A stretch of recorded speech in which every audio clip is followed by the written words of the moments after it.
Bonjour! Dans le cadre de la journée dédiée à la famille, je vous présente mon conjoint, puis notre fils, qui est aussi un des jeunes de Cap Jeunesse.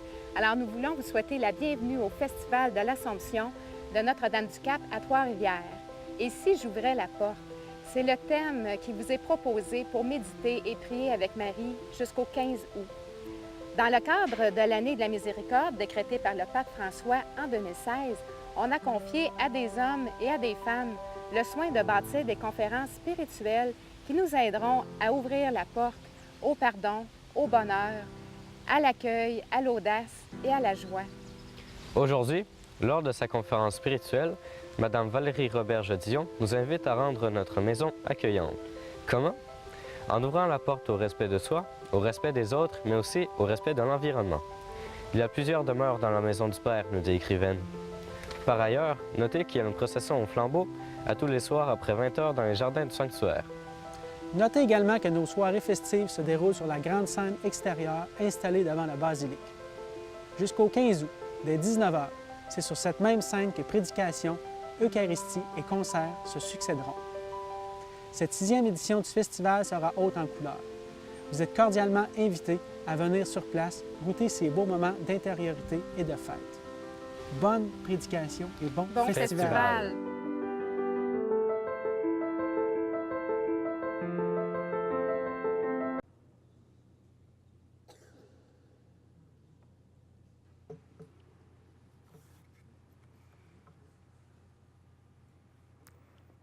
Bienvenue!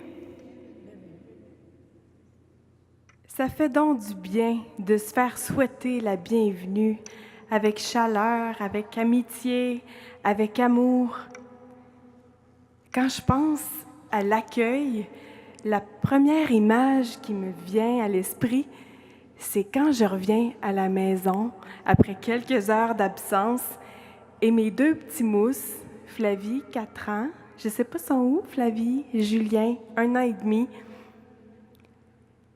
Ils me sautent au cou avec un grand « Maman !» Ils disent pas « bienvenue », mais on comprend très bien le message. Voilà! Je t'aime, Julien. C'est de ce genre d'accueil-là dont je voudrais vous parler aujourd'hui. D'accueil, de famille, de maisonnée. Je suis une fille curieuse. J'aimerais savoir, levez la main, ceux ici qui ont des enfants. Levez la main. Ah ben c'est pas mal, c'est pas mal. Ben c'est la main, levez la main les grands-parents. Wow! Est-ce qu'il y a des arrière-grands-parents? Merveilleux, merveilleux.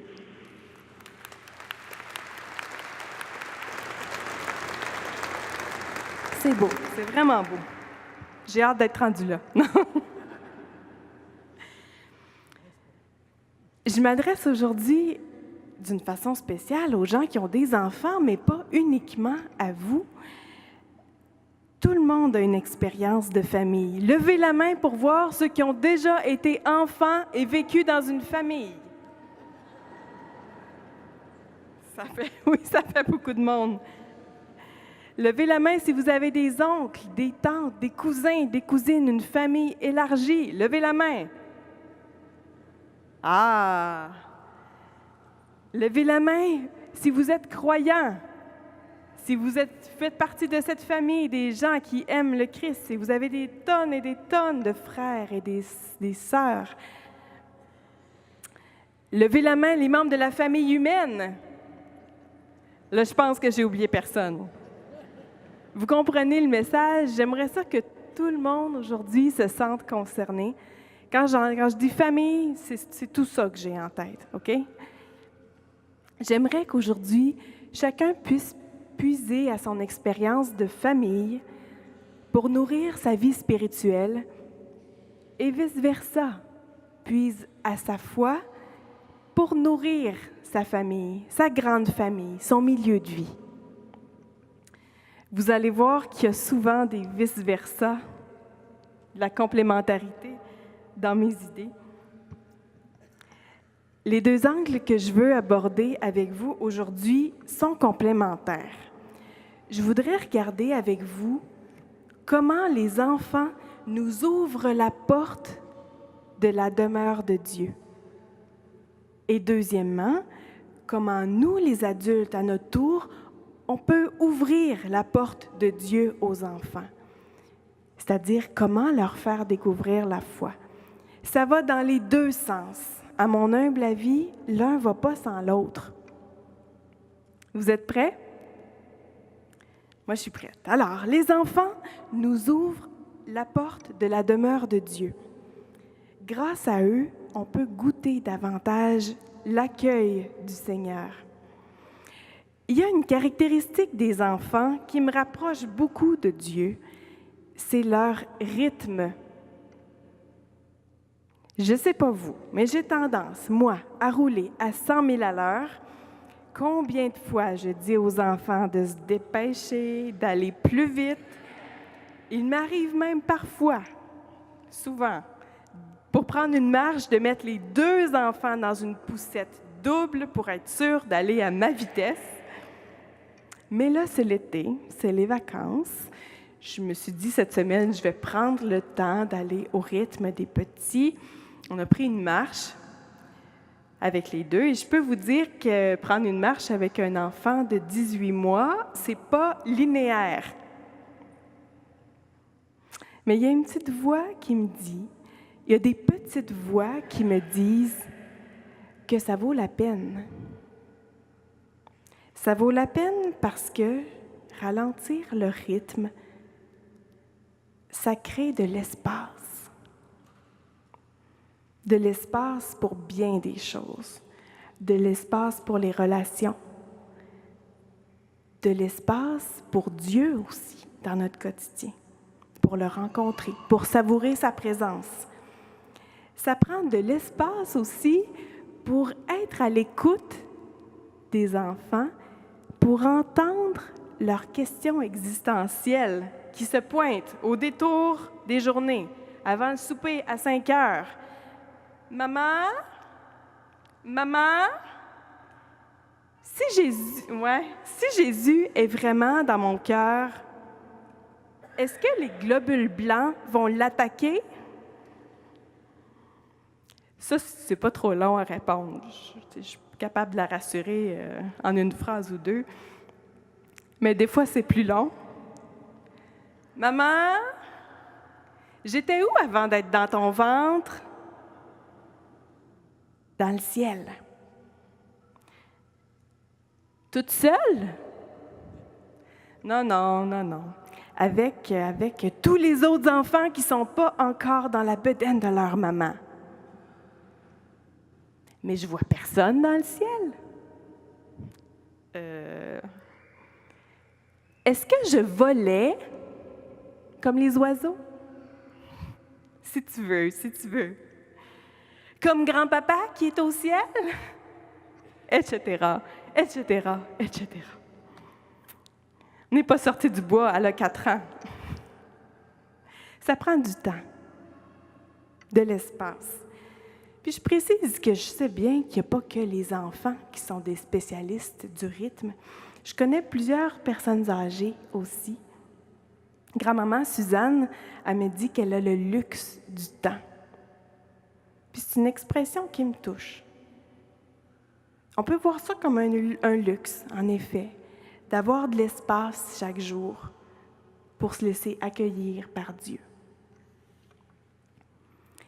C'est ça l'affaire. Il y a une question de rythme et il y a une question de qualité du temps. Qu'est-ce qu'on fait avec le temps? Les enfants, ils aiment ça, du temps de qualité.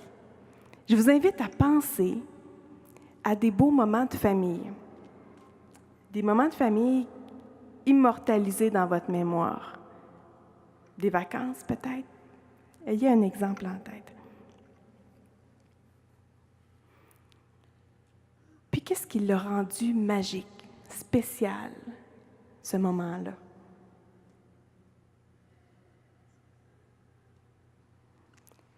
Est-ce que souvent, ce n'est pas la qualité du temps passé ensemble Puis il me semble qu'on goûte Dieu dans ce temps-là. Dieu, il est là quand il y a du ensemble, quand il y a de la communauté, quand il y a de l'amour.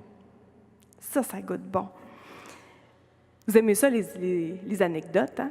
Je continue. Ça me rappelle nos aventures de camping. On aime ça se compliquer la vie, vous allez me dire. Du camping en famille. De fois en fois, on essaye d'augmenter le ratio effort-plaisir. Des fois, il est dans le rouge, le ratio. Ça peut devenir une succession d'événements, de tâches à accomplir avant d'enfin réussir à endormir les enfants le soir. L'été dernier, à un moment donné, mon mari, Louis-Simon, a allumé puis a dit, il faudrait prendre un petit 15 minutes au moins. Après le souper, là, on allume un feu, il fait pas noir, c'est pas grave, on fait un feu, 15 minutes, on mange des guimauves. Il leur raconte une légende, une histoire, on chante, peu importe. Mais là, on a le sentiment de goûter le moment présent, du temps de qualité. Un autre exemple, pas plus tard qu'hier soir, Flavie, de 4 ans, elle n'arrivait pas à dormir, comme souvent. Alors, elle descend en bas, et Louis-Simon, il apprend, il dit « Viens, on va regarder les Olympiques ». Il l'installe sur ses genoux, puis là, il explique tout en détail c'est quoi les enjeux, c'est quoi la course, c'est quoi les règlements, qui va peut-être gagner. Un paquet d'affaires, là, plus ou moins intéressantes. Mais elle était contente, hein? Elle aimait ça. Elle me regarde avec un sourire en coin, puis elle me dit « Papa, il fait un beau spécial, hein? » Ça valait 1000 piastres. Les enfants nous raccrochent au moment présent, puis nous invitent à prendre du temps de qualité ensemble, faire de la place, de l'espace pour le vrai, pour le beau, pour Dieu. Justement, en parlant de lui, j'en connais un qui a toujours du temps spécial pour nous gâter. Dieu, il nous accueille les bras ouverts. Je l'entends presque nous lancer « Bienvenue dans ma demeure ». Où ça? Où ça, la demeure de Dieu? Ici, sûrement. Mais encore, où est la demeure? Où sont les demeures de Dieu? Demandons aux enfants. Ils ont des bons yeux. Ils ont des bons yeux. Ils ont des yeux perçants. Ils savent dénicher des petits trésors partout. Tiens, maman, une roche. Tiens, maman, une roche. Ah ouais, encore une roche. Oh, elle est belle, oui. Des objets non identifiés. J'aimerais faire le parallèle avec la vie spirituelle.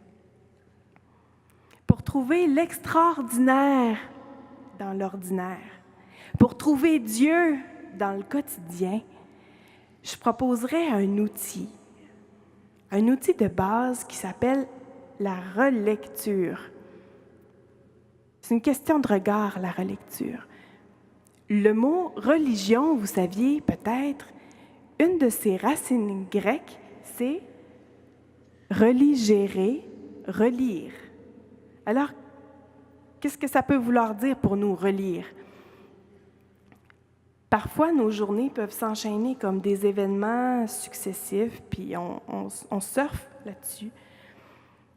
Comme quand on marche sur la plage, on peut voir plein de cailloux de toutes les sortes, mais on ne voit pas la différence entre les cailloux. La relecture, c'est à un moment donné prendre une pause, prendre un espace, puis méditer ce qu'on a vécu. Replonger dedans, savourer la vie au 2e niveau, en tirer tout le jus qui peut nous aider à garder notre élan. Relire. Alors, elle est où la maison de Dieu? Elle n'est pas ailleurs. Ça, c'est sûr, elle n'est pas ailleurs.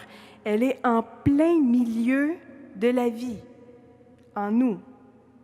La spiritualité, c'est pas quelque chose de distinct de la vraie vie.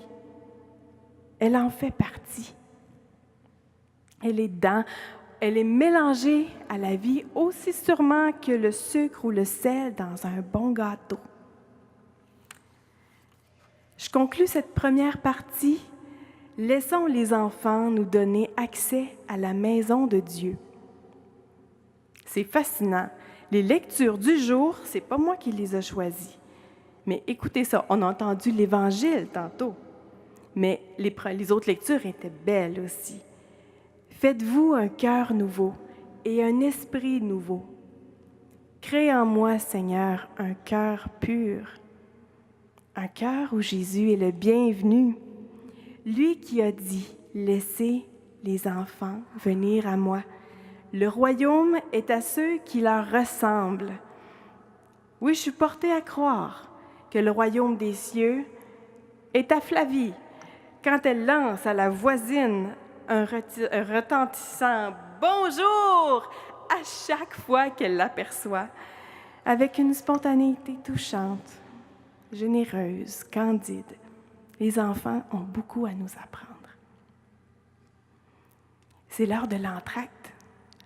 On a l'équipe de Cap Jeunesse qui va venir nous présenter une danse qui reflète un peu l'esprit de ce que je viens de vous partager. Et j'emploie le mot « reflète » avec un sourire en coin, parce que leur sketch s'appelle « Le miroir ». Le miroir. J'ai été touchée par ce qu'ils ont préparé. Les personnages, ils vont oser grandir ensemble. Je ne vous révèle pas de punch, mais ça va engendrer quelque chose de divin. Contemplons cette danse ensemble, puis je vous reviens.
C'est touchant.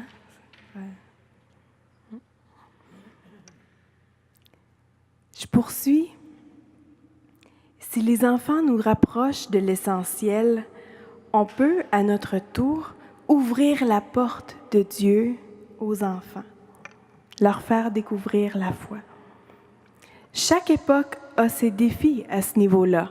Je ne suis pas prête à dire que c'est nécessairement plus difficile aujourd'hui que ça pouvait l'être avant. On a des défis, mais notre époque a aussi ses forces. Et je choisis de les mettre à profit. Un exemple, les sociologues remarquent que les jeunes générations accordent beaucoup d'importance à l'expérience personnelle, à l'authenticité. Alors, go! Quand on veut partager notre foi, allons-y avec authenticité. Depuis que je suis maman, particulièrement, je me rends compte que mon témoignage doit être personnel. Je peux vous confier qu'avec mon bagage à moi, j'ai identifié que ce qui était le plus important pour moi à transmettre à mes enfants, c'est qu'ils ne sont jamais seuls, jamais qu'ils sont aimés par Dieu. J'essaie de nommer pour moi qui est Dieu dans ma vie. Comme quand Jésus demande, pour vous, qui suis-je? Pour vous, chers amis, qui est le Christ? J'ai jasé de la piste de l'authenticité avec mes grands-parents qui trouvent difficile parfois de dialoguer avec leurs enfants, leurs petits-enfants là-dessus. Je leur propose parler de ce que vous vivez, de votre quotidien, de ce qui est important pour vous, de ce que votre foi vous apporte, de votre manière d'être en relation avec Dieu, avec simplicité. Soyons prêts pour quand les questions arrivent à 5 heures avant le souper, peut-être, à l'heure de l'apéro. J'enchaîne avec la simplicité. La simplicité, une clé pour ouvrir la porte de la maison de Dieu aux enfants. Je trouve naturel de faire découvrir la foi à partir des situations très concrètes, des questions posées au quotidien pour cheminer ensemble avec les petits. Un exemple que je trouve vraiment intéressant, c'est celui du petit bonhomme Alexis, le fils de mon amie Marilyn, de mes amis Marilyn et Jonathan. Un soir, ils avaient écouté en famille un début de film. C'était Robin des Bois. Et c'était l'heure d'aller se coucher. Les parents ferment la télé. Mais au moment où ils ferment, l'action qui se déroulait dans le film, c'était que les gentils avaient été emprisonnés. Et Alexis était très troublé par ça. Il était là dans son lit, il posait des questions à ses parents. Mais comment ça se fait qu'ils sont emprisonnés? Mais ça me rend triste. Puis je voudrais les consoler. Puis présentement, il y a des gens dans le monde qui sont tristes. Il voulait les consoler, mais demain, c'était trop tard. Là. Pour lui, à 3 ans, il fallait que ça soit maintenant. Marilyn et Jonathan, les parents, se sont mis en mode écoute, dialogue. Ils ont tiré les verres du nez, ils lui ont posé des questions. Et il leur est venu tout naturellement l'idée de dire au petit gars, « Ben, sais-tu que Jésus, là, en ce moment même, là, il est en train de consoler des gens tristes. En ce moment même, puis il y a des amis de Jésus qui consolent des gens tristes. Présentement. OK, bien ça, là, ça l'a satisfait, Alexis. Il s'est endormi, puis le lendemain matin, il a dit, ben, je veux faire partie de ça. Je veux faire des biscuits au chocolat, puis je voudrais qu'on aille les donner à des gens tristes dans la rue. C'est vraiment cute. Je ne sais pas s'ils ont réalisé le projet. Je vais leur demander. Mais j'ai trouvé ça vraiment beau de voir comment les parents ont su parler de Dieu, amener la foi à partir d'une expérience toute simple dans la vie de leur bonhomme. Et ce qu'ils ont vécu là risque d'engendrer d'autres expériences, comme aller dans la rue donner des biscuits au chocolat à des itinérants, bien, ça risque de susciter d'autres questions dans la tête d'un petit garçon de 3 ans et dans le cœur des parents aussi. Donc, grandir ensemble à partir du quotidien. C'est juste un exemple. Pour ouvrir la porte de Dieu aux enfants, on n'est pas obligé d'être des pros, de savoir comment faire avant même de commencer. J'essaie de m'encourager. Je me rends compte qu'il y a beaucoup de ressources dans ma paroisse, au diocèse, sur Internet. Il y a des livres aussi. Il faut que je vous recommande la lecture du dernier livre du pape, La joie de l'amour, qui s'adresse aux familles. C'est un bijou, c'est vraiment un bijou. Ce qui m'a frappé le plus, c'est comment il est familier, le pape François, avec la réalité très concrète, nos défis très concrets de famille. Et il propose beaucoup de pistes. C'est vraiment intéressant. Je termine cette deuxième partie en disant que, bien sûr, il n'y en a pas de recette miracle pour ouvrir nos enfants ou nos proches à la foi. Ça peut être souffrant de voir que nos êtres chers prennent des chemins différents. Non, la porte du cœur ne peut pas être forcée. On n'a pas le contrôle là-dessus. Il faut faire de son mieux, lâcher prise, faire confiance à Dieu, le remarquer avec nos yeux perçants, notre acuité visuelle. Il faut remarquer Dieu partout là où il est, partout où il y a de l'amour. Petits et grands, ouvrons-nous la porte mutuellement pour se laisser accueillir dans la maison de Dieu, une maison qui est proche, qui est accessible, qui est au cœur de notre quotidien. Je m'arrête quelques instants pour qu'on puisse chanter. Il y a un chant qui est un coup de cœur pour moi, du dernier album de l'Oblat, le père André Dumont. Son dernier album qui s'appelle j'ai un blanc, je l'ai noté ici. L'amour sera aimé. C'est tout récent. Et son chant s'appelle Une maison. C'est parfait pour la thématique. Vous écouterez le refrain, vous l'avez pratiqué peut-être au début tout à l'heure. Une maison pour toi et le bonheur. Une maison avec vue sur le cœur. Une maison comme un pignon sur des je t'aime. Wow! Une maison.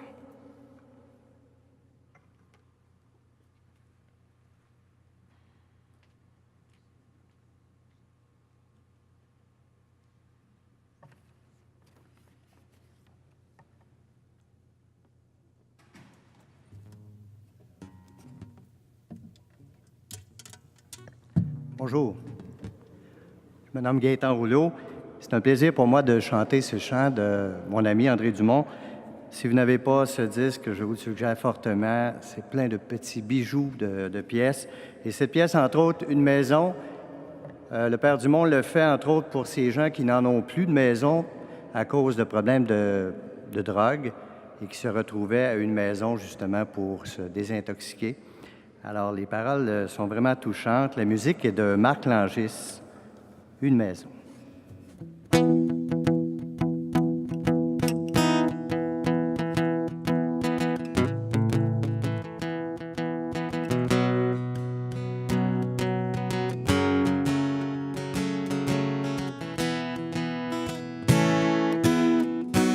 Une maison pour toi et le bonheur.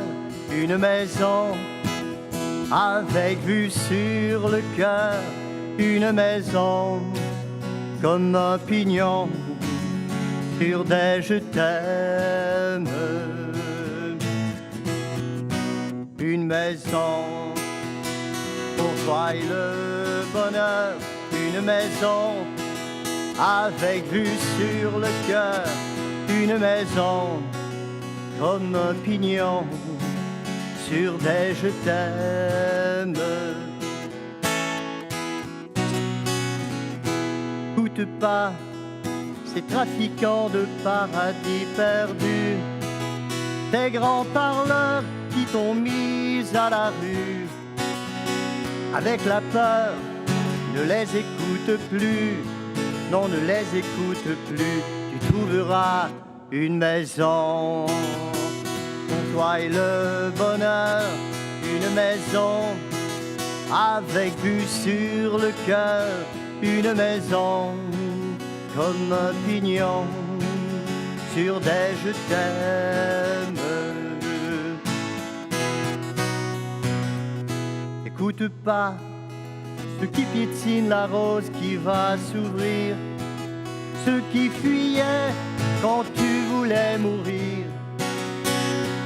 Eux ne croient plus que tu pourras guérir, oui que tu pourras guérir. Tu trouveras une maison pour toi et le bonheur, une maison avec vue sur le cœur, une maison comme un pignon sur des je t'aime.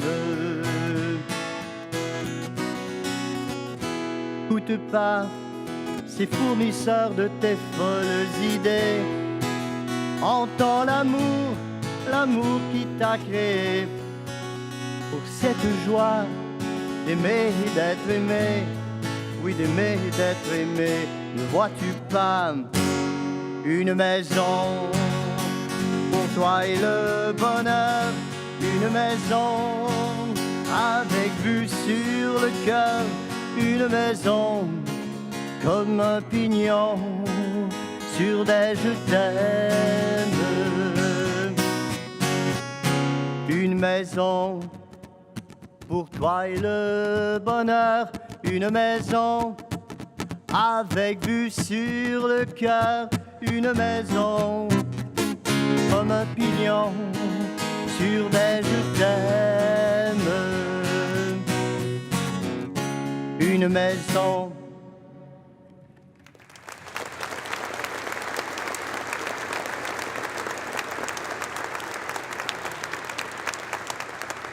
Merci. Il faut que je vous présente un témoin, Marie-Claude Fauché.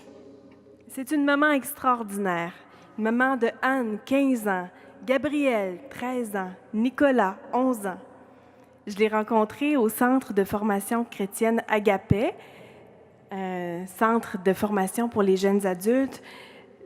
Elle et moi, on est collègues aux communications, mais on est devenus amis au fil du temps. Nos deux familles sont proches maintenant.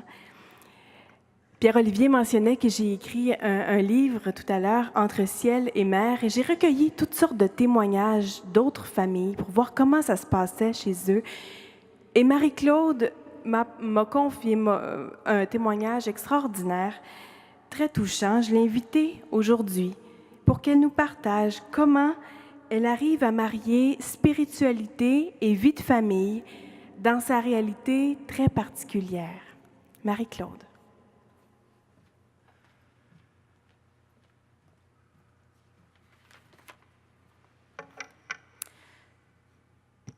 Bonjour. Ces jours-ci, il y a 12 ans, je vivais mes dernières vacances avec mon mari.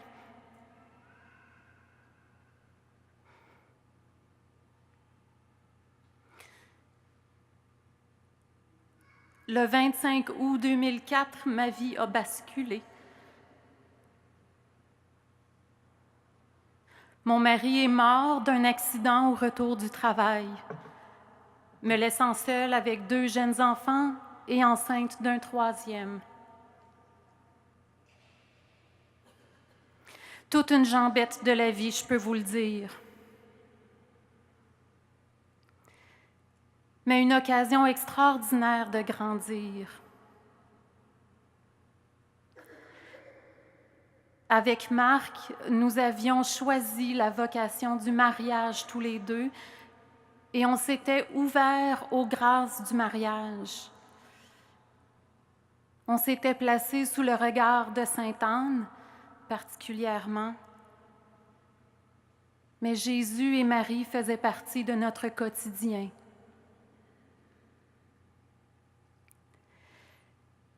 On parle de porte, on parle de bienvenue. Et avec cette expérience de vie, une porte s'est fermée sur un projet, sur un rêve, mais une autre s'est ouverte. J'appelle ça des portes battantes. C'est ça la vie. On a une porte qui ferme sur un projet, mais il y en a une autre qui ouvre sur quelque chose de complètement nouveau. Et depuis, c'est sur cette route-là qu'on s'est engagé, mes 3 enfants et moi.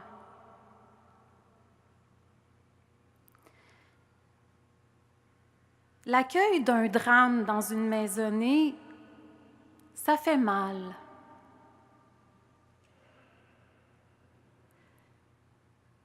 Mais ça ouvre à autre chose. On a appris à ouvrir nos mains aux biens qui venaient chez nous. Un jeune retraité qui cuisinait, qui m'apportait des chaudrons de soupe chaude à la porte le midi. C'était pas toujours notre soupe préférée, mais on se souvient de Paul-Émile qui nous apportait de la soupe. Je vous donne cet exemple-là parce que c'est dans les petites choses que la grâce vient. Au nom de ma foi, que j'ai vu grandir au fil des ans, au fil de ma vie, j'ai voulu transmettre à mes enfants cette espérance, cet amour, cette foi. À mes enfants, le plus important, c'est d'avoir la main tendue, d'être engagé, d'être là. On a reçu beaucoup à travers ça. On est appelé à donner beaucoup. Ça arrive des fois. Encore cette semaine, j'étais à Montréal avec 2 de mes enfants. On avait vraiment trop mangé et il en restait dans nos assiettes. Je demande au serveur, peux-tu nous les mettre dans des plats pour emporter? Au centre-ville de Montréal, il y a plein de gens qui ont faim. Et on allait les voir, on leur demandait, as-tu faim? On a un morceau de quelque chose à te partager, en veux-tu? C'est la main tendue. On reçoit, on donne. Il faut avoir les mains ouvertes dans les 2 sens. Chez nous aussi, de vivre ensemble, c'est important. Je suis enfant unique. Je vis avec mes enfants une certaine façon de fratrie. On est presque comme des frères et sœurs. Je suis encore la mère, par exemple.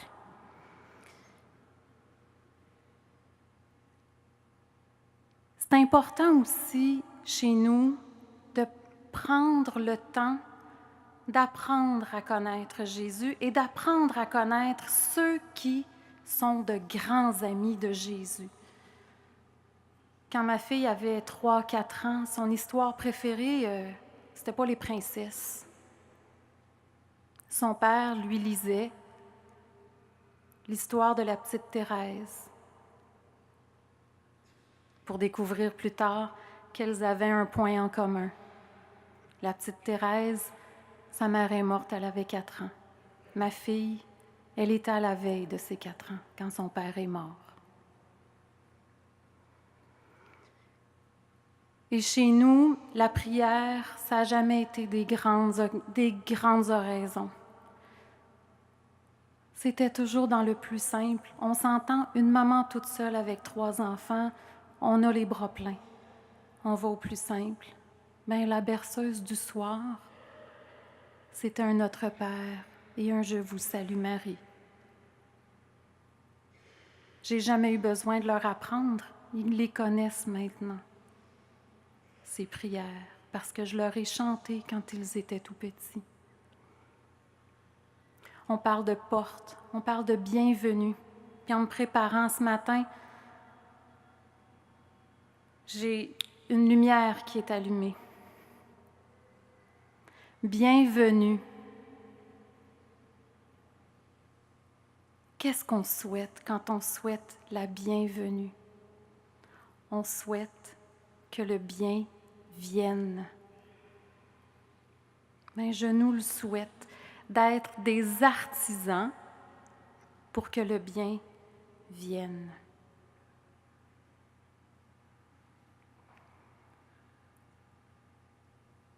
Que Maman Marie nous couvre de son grand manteau d'amour.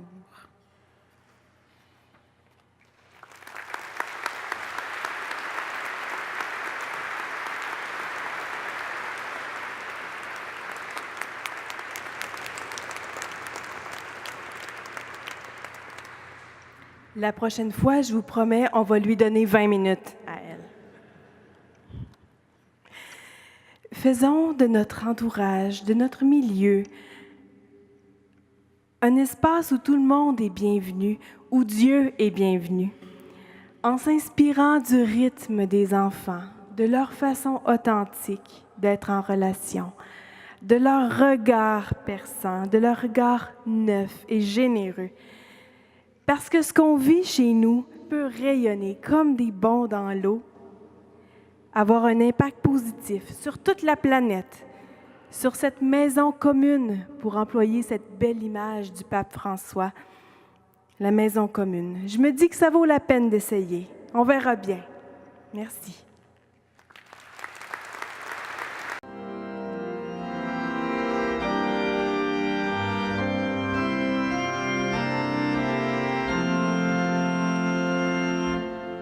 Voici ta mère, mon fils, prends-la dans ta maison. Voici ta mère, mon fils, prends-la dans ta maison. Heureuse d'avoir cru au bonheur des élus, elle entre au ciel de gloire, ma mère bien